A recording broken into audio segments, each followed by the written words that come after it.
Esse livro aqui foi feito em parceria com a Márcia Regina Silva, que é de Carapicuíba, né? Questão de lançamento lá na aldeia, né? Que é a lenda da Pemba. Então a primeira coisa que tem que colocar, a história é um reconto, que a Márcia que vai trabalhar o texto, eu entro aqui com as imagens.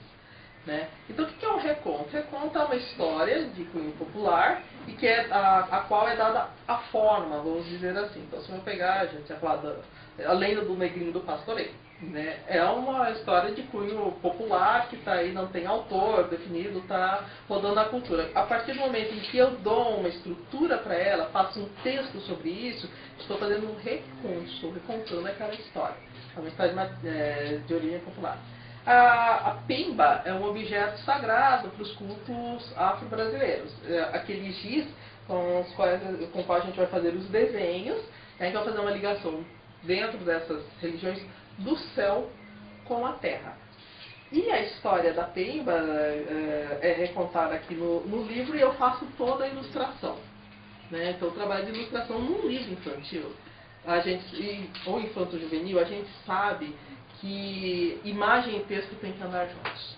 E muitas vezes a imagem vai ser aquele gancho, aquele anzol que vai pegar porque a criança ou o jovem leitor, porque ele é muito visual ainda. Então tem que ter um cuidado muito grande quando a gente está pensando em fazer um livro, né? Quando a gente vai lidar com imagens para determinado segmento. Nesse caso, por exemplo, eu gosto muito desse livro. Por quê? Porque é o primeiro livro que eu faço. Embora eu já escreva para crianças há algum tempo, gosto do campo, gosto do setor, mas como ilustradora é o primeiro livro que eu faço. Né? A Márcia me convidou para uma relação de amizade e eu aceitei fazer o livro. Né? Então ele é muito legal para mim, por quê? Primeiro, óbvio, o primeiro livro. Segundo, foi um desafio muito grande que eu tive que procurar de que maneira eu poderia me aproximar da estética africana, da questão da arte africana, sem ser óbvia. Que, pelo amor de Deus, chega de zebra, leão e girafa e peles de animais, né? Por Deus, chega. Então eu comecei a pensar, como é que eu vou me aproximar da estética africana? Aí eu percebi que a estética africana tem uma coisa muito forte, que é o corte. É a madeira, o corte na madeira. Então a gente vai pensar nas máscaras africanas, que tem uma questão dos ângulos, né, são muito angulares. E o que é marcado ali é o corte que é feito. Então eu falei, eu vou procurar alguma maneira de ilustrar esse livro que tenha o corte. Vai ser através da técnica que eu vou me aproximar da cultura africana. Aí eu escolhi uma técnica de gravura, que é linóleo, fiz um misto de linóleo com aquarela, onde a gente vai ver que o corte, a maneira como eu faço esse corte, ele vai me aproximar da estética africana. Essa frase de que o artista tem que trabalhar com aquilo que o toca profundamente, para mim ela é muito verdadeira. Primeiro porque ela é um princípio de liberdade.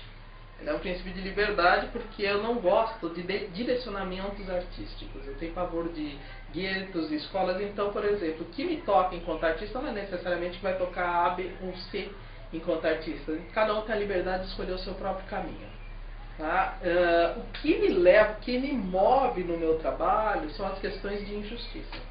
Eu sempre fui muito atenta a essas questões, as questões de preconceito, as questões de se fechar um ser humano dentro de um determinado nicho, seja por questão de cor de pele, por questão de altura, tamanho, maneira de fala, somos todos humanos. Então, essa estupidez de se catalogar e de se fechar uma pessoa é a coisa que mais me impulsiona, eu diria. Né? Isso é o que me toca, essas injustiças que fazem com que você coloque a mulher negra, que é uma das questões que me movem, em um determinado nicho.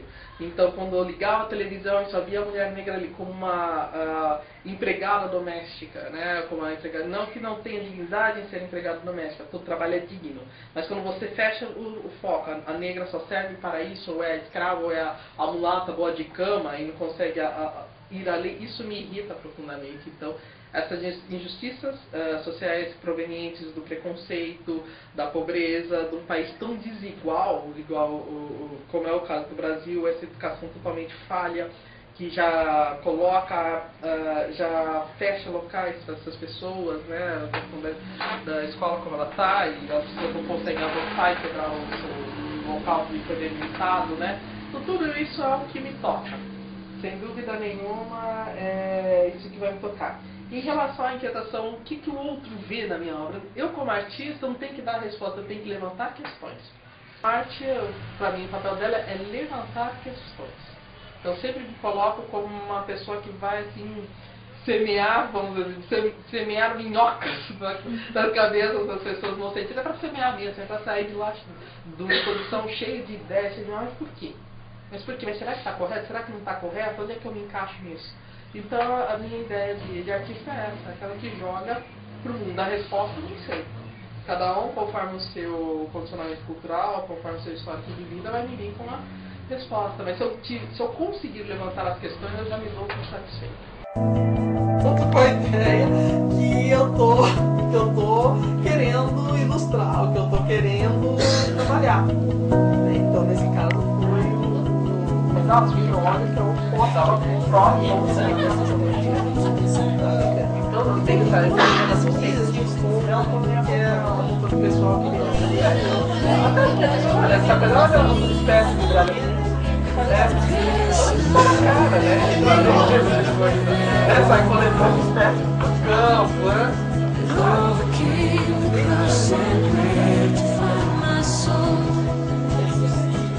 Until I see you face to face, embrace amaze and takes me home.